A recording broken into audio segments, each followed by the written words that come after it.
आंदोलनों की बात की आपने, अगर उनके नज़रिए से देखें, तो अभी तक इस यात्रा को आप किस तरह से देख रहे हैं? किस तरह से आँक रहे हैं? किस तरह से इसका विश्लेषण करेंगे?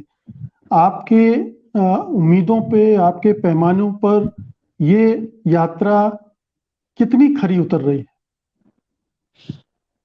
दो बात कहूंगा इसमें मुकेश भाई। पहला तो ये कि इस यात्रा में हर शाम बहुत ज्यादा स्पीचेस नहीं होती। राहुल गांधी अमूमन एक स्पीच देते हैं। मैं समझता हूं बहुत बरस के बाद इस यात्रा में क्या मुद्दे, रोज शाम को क्या बात कहते हैं, कुल मिला के ये कि इस देश में महंगाई है, इस देश में बेरोजगारी है, इस देश के अंदर गरीबी है, इस देश में स्थिति खराब हो रही है, और उसको छुपाने के लिए यहाँ तमाम तरह का डिविजन किया जा रहा है। ये हमें मंजूर नहीं है। ये बात जन आंदोलन चाहते हैं कि कहीं किसी पॉलिटिकल प्लेटफॉर्म से बोली जाए। आज कांग्रेस बोल रही है, कल को डीएमके बोलेगी, उसका भी स्वागत है। कल को समाजवादी पार्टी बोले, ममता बनर्जी बोले, लेफ्ट बोले, जो बोले इसका स्वागत है। लेकिन एक चीज मैं अंडरलाइन करूंगा, मैं समझता हूं मुकेश भाई, बहुत समय बाद इस देश में पहली बार ऐसा हो रहा है कि किसी मुख्य धारा की पार्टी के प्लेटफॉर्म से अडानी अंबानी की बात हो रही है, कॉरपोरेट क्रोनिज्म की बात हो रही है, खुल्लम खुल्ला स्टेज से बोला जा रहा है ये आदमी जो दुनिया का दो नंबरी बन गया, ये कैसे बना है? ये आपकी मेरी जेब के पैसे लूट के बना है। मैं नहीं समझता कि ये बात इस देश की मुख्य धारा की पार्टी में कहीं पे भी होती है। तो जन आंदोलनों की दृष्टि से जब मैं देखता हूं, तो जन आंदोलनों को ये जरूर महसूस होता है कि हमारे मुद्दे वहां आ रहे हैं। हमारे मुद्दे इस यात्रा के दौरान हर रोज एक इंटरेक्शन होता है जिसमें यात्रा का नेतृत्व बैठता है, और उस इलाके के स्थानीय मुद्दे, कहीं बीड़ी के वर्कर आए, उन्होंने अपनी बात बताई, कहीं आत्महत्या से पीड़ित महिलाएं आई, उन्होंने अपनी बात रखी, तमाम तरह के लोग आ रहे हैं, शिक्षा जो स्कूल बंद किए जा रहे हैं उनकी बात आ रही है। तो जन आंदोलनों के मुद्दे हर दिन इसमें समाहित किए जा रहे हैं। वो हमारे लिए संतोष का विषय है।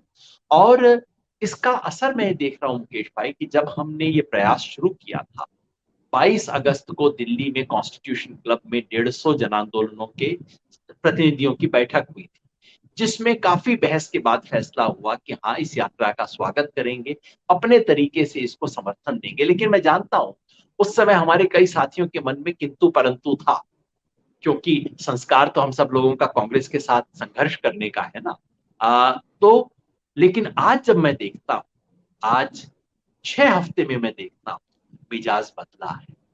अब लोग कह रहे हैं यार कुछ तो हो रहा है योगेश जी, जरा बताइए कहाँ आना है, बताइए कब आए, कैसे करें। ये जो बदलाव हो रहा है ये अपने आप में छोटी चीज नहीं। जी, योगेन जी, को मैं चाहूँगा कि कुछ आपके अपने अनुभव हों, कुछ एनेक्डोट्स हों इस यात्रा के दौरान, वो शेयर करें, जो मतलब इस पूरे यात्रा को व्याख्यायित करते हों, रूपायित करते हों। कुछ ऐसी प्रसंग जो आपको लगा हो कि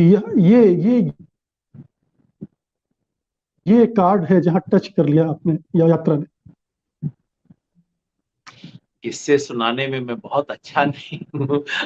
अभी एक हमारी बैठक हो रही थी इस अपनी बातचीत से आधा घंटा पहले, जहां हमारे एक साथी हैं, वीरेंद्र बागोरिया, हरियाणा में हिसार से आए हैं और दलित बहुजन आंदोलन में बहुत कर्मठ रहे।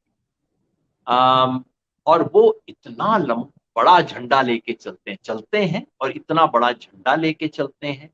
मैंने उनसे पूछा, क्या वीरेंद्र जी, अ, अ, तबीयत कैसी है, कैसा चल रहा है? उन्होंने कहा, जी पहले तो थोड़ा सा एक दो दिन तो महसूस हो रहा था, पर जब बच्चों से हाथ मिलाता हूँ, और वो भाग भाग के बच्चों से हाथ मिलाते, वो कहते हैं जब मैं बच्चों से हाथ मिलाता हूँ तो मेरी शक्ति जो है द्विगुणित हो जाती है। महिलाएं बोलती हैं, उनकी भाषा तो मुझे समझ नहीं आती, वो तो मेरा ठेठ हरियाणवी बंदा है। तो कहते हैं भाषा तो मुझे समझ कुछ नहीं आती है, लेकिन उनकी आंखों से मुझे पता लग जाता है कि हाँ, आगे बढ़ना है, चलना है। इस यात्रा के दौरान हमने देखा कि एक साथी जो माने जो अपने एक तरह से पाँव पे नहीं, हाथ और पाँव दोनों पे चल रहे थे, मतलब शारीरिक रूप से फिजिकली चैलेंज थे, तो वो करते हुए, लेकिन उसका भी जज्बा कम नहीं, वो भी चल रहा है।